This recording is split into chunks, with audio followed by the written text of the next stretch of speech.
Good morning बच्चों। Very good morning बच्चों। आज ही के दिन यानी 14 फरवरी 2019 को जब पूरा देश वैलेंटाइंस डे सेलिब्रेट कर रहा था, उसी समय हमारे देश के लिए एक बहुत ही बुरी खबर आई कि सीआरपीएफ के 40 जवान पुलवामा में शहीद हो गए हैं।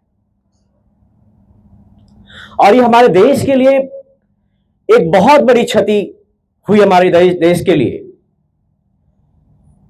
कितने शहीदों के बच्चे यतीम हो गए और कितने लोगों के माँ बाप जो है अपने बेटा को जो है उस बॉर्डर पे जो है भेज दिया कि जाओ देश का रक्षा करना। लेकिन देश का रक्षा करते करते पुलवामा की धरती पूरी खून से लथपथ हो गई। और एक फौज जब कभी देश के लिए शहीद जब होता है ना, तो सिर्फ अपने परिवार के लिए नहीं शहीद होता है, वो पूरे राष्ट्र के लिए शहीद होता है। बच्चों, जब हमारे गांव से कोई फौज निकलता है ना, तो हमें खुशी की झलक होनी चाहिए। हमारे जज्बे को, हम उस फौज को जो है रियली में सैल्यूट करना चाहिए, क्योंकि वो फौज जो है निकलता है अपने घर से, तो सिर्फ अपने घर की सुरक्षा के लिए नहीं निकलता है, वो फौज निकलता है तो पूरे देश की सुरक्षा के लिए निकलता है। आज हम इस विद्यालय में पढ़ रहे हैं तो कहीं ना कहीं उन फौजियों की देन है जो बॉर्डर पे 24 घंटा और सियाचिन जैसे ग्लेशियर में वो तैनात हैं। भारत मां की सेवा में लगे हुए हैं दिन रात। आज हम कहीं भी जाने के लिए आजाद हैं, कहीं भी जा सकते हैं। वो ऐसा इसलिए क्योंकि हमारे देश पे, हमारे सरहद पे जवान तैनात हैं।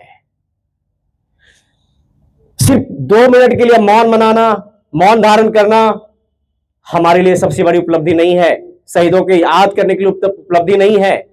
हमें बच्चों, उनके परिवार को हौसला देने का समय है। मैं कई बार से ऐसा सुनता हूं कि मेरा बेटा जो है फौज में नहीं जाएगा, मेरा बेटा फौज में नहीं जाएगा। मेरा भी एक बेटा है, मैं चाहूंगा कि मेरा बेटा भी उस फौज में वो जाए। मैं उसे रोकूंगा नहीं, क्योंकि वो राष्ट्र का निर्माण करेगा।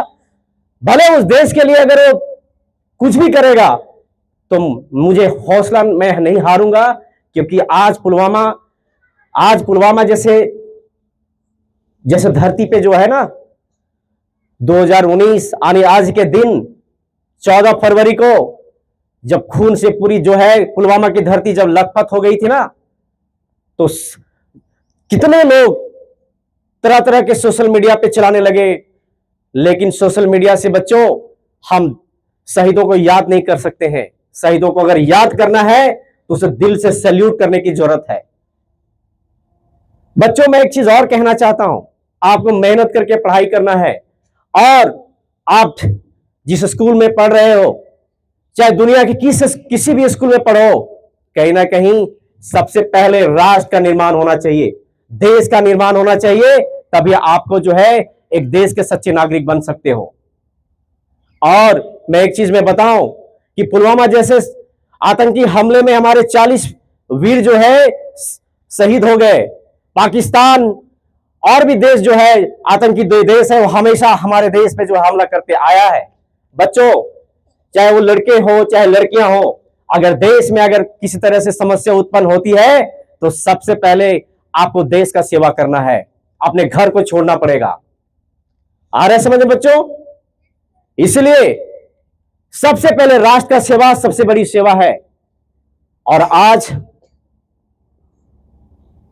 आज का दिन में काफी ज्यादा मेरे दिल में शब्द नहीं है उन वीरों के लिए जिन्होंने अपने छोटे छोटे बच्चे को जो यतीम छोड़ा है इस धरती पे। और मेरे लिए शब्द नहीं है उन मां के लिए, उस शहीद की मां के लिए जिन्होंने अपने बेटे को जो है उस सरहद पे भेजती है वो। इसलिए बच्चों, जब हमारा सरहद सुरक्षित रहेगा तो हम सुरक्षित रहेंगे, और हमारा सरहद अगर सुरक्षित नहीं रहेगा तो हम भी सुरक्षित नहीं रहेंगे। इसलिए सबसे पहले हमें पढ़ाई को सही तरीके से करना है। और अगर देश में अगर किसी तरह से अगर लड़ाइयां और जंग छिड़ती है तो सबसे पहले आपको जो है उस जंग में जो है भाग लेना है। बहुत सारी देश में समस्या आती है, लेकिन सबसे पहले राष्ट्र की समस्या को आप लोग जो है पूर्ण करोगे। राष्ट्र की समस्या को जो है सबसे पहले जो है देश की समस्या को सबसे पहले पूर्ण करोगे। आज बहुत सारी बातें हैं कहने को, और बातें हमारे आंख में आंसू भी आ रहे हैं। मैं इसलिए क्योंकि हमारा भी जो प्रिय दोस्त विकास कुमार, वो भी एक सीआरपीएफ जवान है, और वो भी छत्तीसगढ़ जैसे सुकमा में आज भी सेवा दे रहा है। तो मैं अपने दोस्त के लिए सैल्यूट है, और मैं अपनी बातों को विराम देता हूं। लेकिन एक बात मैं कहूंगा कि अगर देश का राष्ट्र की बात आती है तो सबसे पहले राष्ट्र का सेवा सबसे बड़ा सेवा होता है। इसलिए बच्चों, आज पुलवामा में 40 सीआरपीएफ जवान जो शहीद हुए, मैं उनको नमन करता हूं, दिल से मैं विनम्र श्रद्धांजलि देता हूं। धन्यवाद।